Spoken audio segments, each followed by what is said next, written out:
Nasceu no Rio de Janeiro. Verdade. Tem 46 anos ou... Verdade. 46 anos. Não me ponhas mais. Não. Como acabou por aterrar em Portugal, em Lisboa? Aterrei com 11 anos, muito... A minha mãe e o meu pai têm... Apesar da minha mãe ter nascido no Brasil, a família dela também é portuguesa, do meu pai também, e inevitavelmente com 11 anos decidimos regressar para Portugal, porque nós só tínhamos ido para o Brasil em 74. Licenciei-me em Gestão e Marketing, mas depois rapidamente percebi que era o mundo da cozinha que eu queria seguir. Quando é que a cozinha ganhou?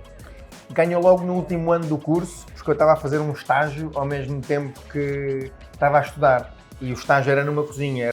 Pai de 4 filhos. 4 filhos, Sebastião, Gabriela, Matias e Lopo. E quantos restaurantes? Neste momento além do talho. Tenho 5, além do talho. Viaja para cozinhar ou cozinha para viajar? Não sei. Acho que as duas coisas se complementam. Viajo para aprender, viajo para carregar o meu GPS com novos mapas, perceber que a vida não é preto e branco, para sair um bocadinho do nosso mundo de apenas a cebola, o alho e o azeite, para perceber que há outros temperos, que há outras coisas. E acho que inevitavelmente a cozinha também é uma forma de expressar o mundo. 26 foi um projeto que chamamos Comer o Mundo, em que eu e a Maria passámos por 26 países, vivendo em casa de 26 famílias diferentes. Sem querer tirar nenhuma extrapolação sociológica, mas a ideia é diz-me como comes, ou diz-me como estás à mesa, eu dir-te-ei como é que vai a tua família. Fazer isto na Tanzânia, fazer isto no Japão, fazer isto na Nicarágua, fazer isto nos Estados Unidos, era um bocadinho o nosso mote deste projeto Comer o Mundo. Mas obviamente foi muito mais do que apenas sentarmos à mesa com as pessoas. O projeto que nos falou Comer o Mundo tornou-se uma assinatura. O que é que aprendeu com esse projeto que não se aprende numa cozinha? E que mensagem que procura passar? Aprendi que o sabor da comida não reside nos alimentos. Aprendi que o sabor da comida reside na envolvência que se vive à volta da prova desses mesmos alimentos. Mais do que o sabor intrínseco dos alimentos, mais do que os temperos, aquilo que nós nos recordamos muito mais é da forma como os saboreamos, como os vivemos, não é? Mais facilmente, se calhar, estiveste agora em Berlim e não te lembras tão bem daquilo que comeste, mas lembras-te melhor da forma como foste tratado em alguns restaurantes ou em alguns espaços, não é? O carinho que deram a quem estava contigo, a atenção. Agora temos que passar lá para cima e temos que viver esta hospitalidade quase louca, não é? De querer realmente envolver-nos com as pessoas. E acho que a comida tem exatamente isso. Uma boa experiência que tenha vivido. Lembro-me de uma experiência que digo sempre. Esta foi incrível. Fui a Nova Iorque, éramos 3 casais num restaurante. Um restaurante fantástico, 3 estrelas Michelin, um dos melhores restaurantes de Nova Iorque. E a experiência correu super mal.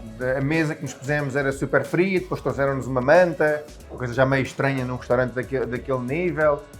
O senhor que estava a vender despejava, enchia os copos de vinho com imensa quantidade de vinho, que é uma coisa que não se deve fazer, porque senão o vinho altera a temperatura, principalmente nos brancos ficam logo muito quentes.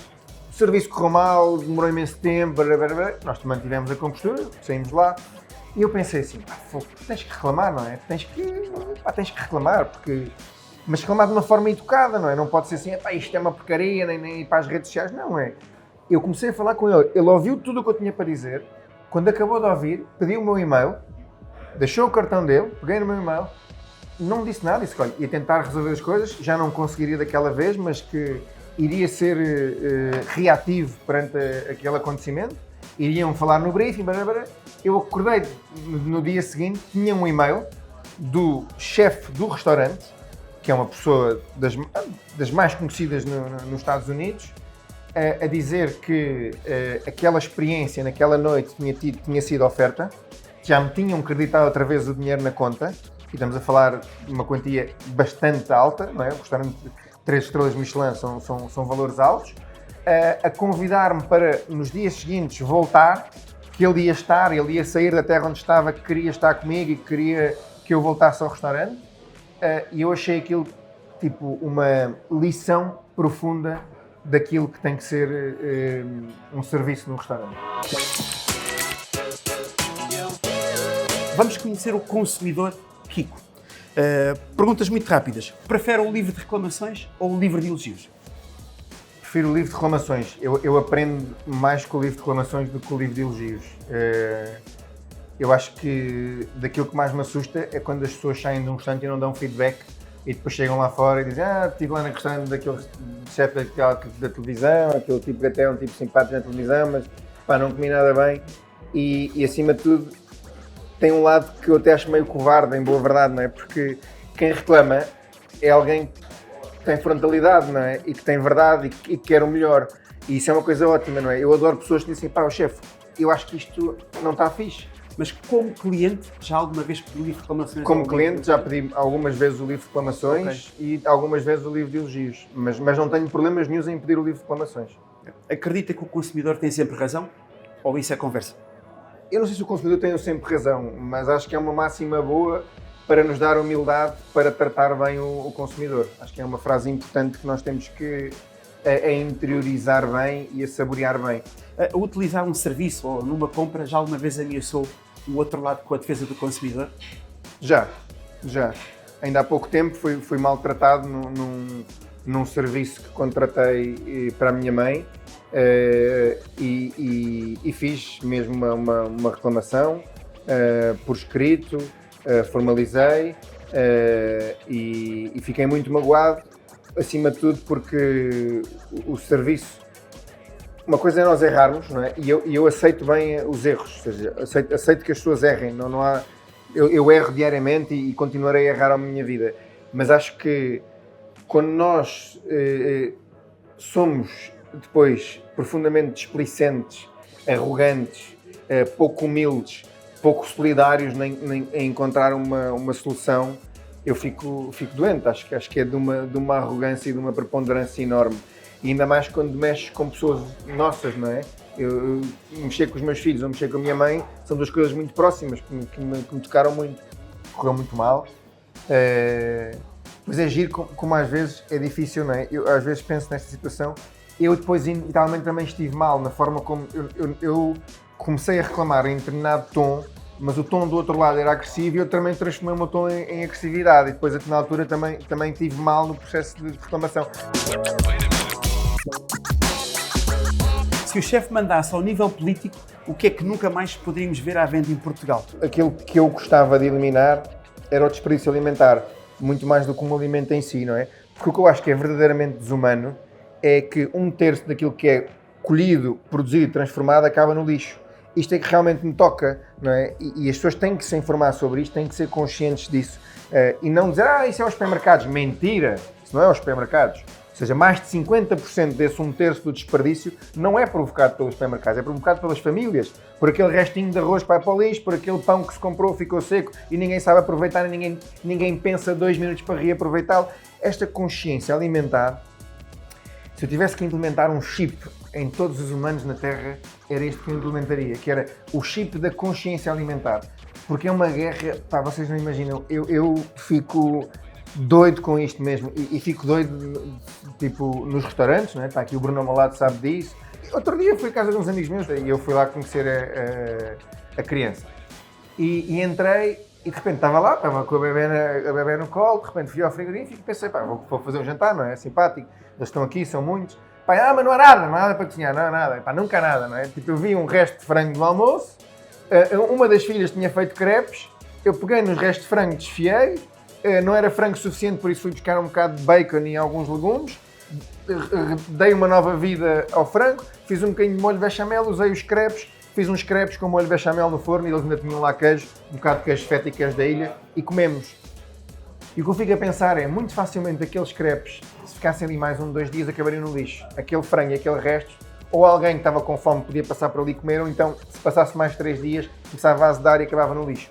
Eu acho que se eu pudesse também mudava esta lógica dos chefes de cozinha estarem sempre a ensinar coisas hiper complicadas na televisão e a pôr a fasquia muito lá em cima. Porque quando se põe a fasquia muito lá em cima, é como se nós fôssemos os 2 jogadores de futebol e tu fosses uma grande máquina e eu fosse muito mau jogador. O que é que ia acontecer? Eu ia ser cada vez pior, não é? Porque, tu és muito bom, até tenho medo de passar a bola. Os chefes de cozinha, quando às vezes estão a ensinar coisas, estão a um nível estratosférico para as pessoas lá em casa. Não é? Que as pessoas lá em casa, de repente, vem o chefe na televisão, o Jamie Oliver cozinha em 15 minutos, em 10, em 20. tem livros de receitas em 20 minutos. O gajo é uma máquina. É impossível isso. É impossível. A dona de casa a tratar de 2 filhos, acabou de chegar do trabalho, está cansada. A frigideira não está porreira, está desarrumada. Qual 20 minutos sacar um jantar daqueles com os frangos lindos de morrer, os legumes perfeitos, glaciados, ainda faz um papadum, ainda faz um chutney. Calma. Vamos ser realistas, não é? Vamos ensinar as pessoas a fazer o básico. Mas depois é um bocado esta coisa de comida de ontem com gosto de hoje. Sobrou um bocadinho de arroz. Se eu pegar um bocado de coentros, triturar com um bocadinho de óleo de sésamo, um bocadinho de molho de soja, misturar aquilo, um ovo por cima. Já posso fazer um nasi goreng, uma coisa próxima do nasi goreng. Temos que pensar todos, e isso é que é importante, é pensarmos em soluções sérias sobre isto, não é? Quer dizer assim, porque é que eu vou ao supermercado e só tenho molhos de coentros com 25 gramas, não sei se aquilo tem 25 ou 50 gramas. Porquê? Se eu, a maior parte das vezes que vou usar coentros, não é? Vou usar 10 gramas e aquilo estão lá 50. Porquê? Porque é assim que se estipula. Está bem, é assim que se estipulou, está bem. Na idade da tia Alberta, da tia Albertina era diferente, mas hoje em dia não. Por isso, nós temos que pensar em soluções realmente práticas e objetivas para acabarmos com o desperdício. A gastronomia portuguesa é valorizada lá fora? Não, a gastronomia portuguesa acho que não é uma gastronomia tão valorizada como a italiana, como a espanhola, como a francesa, como a peruana, como a indiana, como a japonesa.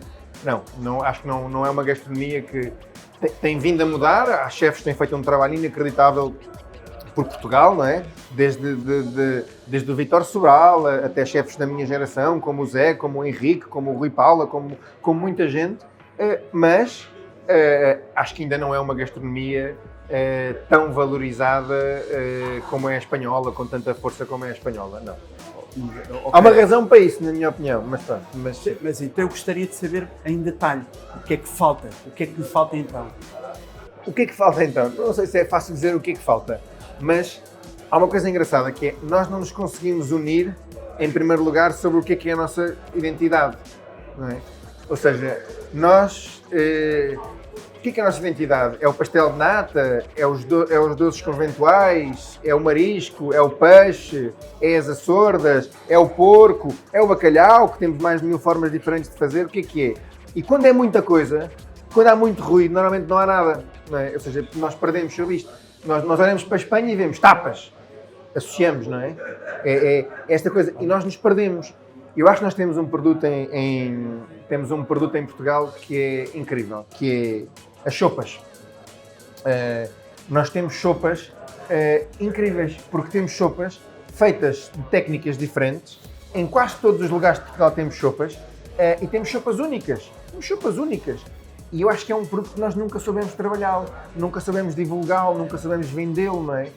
Mais facilmente nós vemos os pho's vietnamitas, os ramens, vemos estes pratos a serem vendidos e não vemos a nossa sopa, que é incrível. Nós fazemos uma sopa com uma base de cebola, com alho, com refogado. Há umas que levam batatas e são mais espessas, outras não levam apenas ossos e caldos. Não é? Temos sopas com proteínas, temos sopas com hidratos de carbono. Eu acho que é um produto essencial. Incrível. O que é que faz mais para se manter saudável? Para manter saudável? Além da sopa. O que é que eu faço mais? Não sei. Tento parar todos os dias um bocado para pensar, não é? Eu não gosto muito da palavra meditação porque é um bocado esotérica, mas tento acalmar-me assim durante 20 minutos ou meia hora, não é? É uma coisa que me acalma e que me dá algum foco e consigo pôr as coisas em perspectiva e priorizar aquilo que tenho para fazer na vida. Ler é uma coisa que acho que me mantém saudável, porque nós aprendemos imenso a ler e desenvolvemos a imaginação, que é uma coisa boa. A corrida e a bicicleta e a natação são 3 coisas muito importantes que as levo hoje em dia de uma forma mais tranquila do que levava antigamente. Antigamente era mais vivaz, treinava todos os dias, estava tipo 1h30, sempre a treinar, fins de semana, era quase como um segundo trabalho. Hoje em dia levo de uma forma mais calma, mas não escondo que para mim é importante correr 1 hora por dia ou ir nadar 40 minutos, ou às vezes estar em casa e tenho uma bicicleta e ponho-me a fazer rolo em casa, que é uma coisa que me dá-me algum equilíbrio. Um conselho para quem nos lê e nos ouve para encontrar a gastronomia nacional autêntica. Onde é que ela está? A gastronomia. Aqui não vale. A gastronomia nacional autêntica em qualquer país no mundo conhece a andar. Nós, para conhecermos um país, temos que andar a pé. É uma forma que eu gosto muito de conhecer um país, que é chegar a uma cidade e sair, muitas vezes sem rumo, e ir entrando nos lugares. Eu, para conhecer a gastronomia portuguesa, para já é uma epopeia, é uma coisa difícil, porque vou ter que andar por Portugal inteiro, não é? Porque ela varia muito, não é? Eu saio do mundo do xerém, entro no mundo das migas, saio do mundo das migas, entro no bacalhau à brasa e por aí em diante. Mas para eu andar aqui por Lisboa, muitas vezes não é preciso ir aos bairros mais pitorescos de Lisboa para se comer. Em bairros onde as pessoas vivem, até mesmo Campo de Ourique, Telheiras, Benfica, bairros já com alguma identidade, encontram-se muitos restaurantes com muita gastronomia tradicional. Por isso, acho que é não ter medo e querer provar tudo.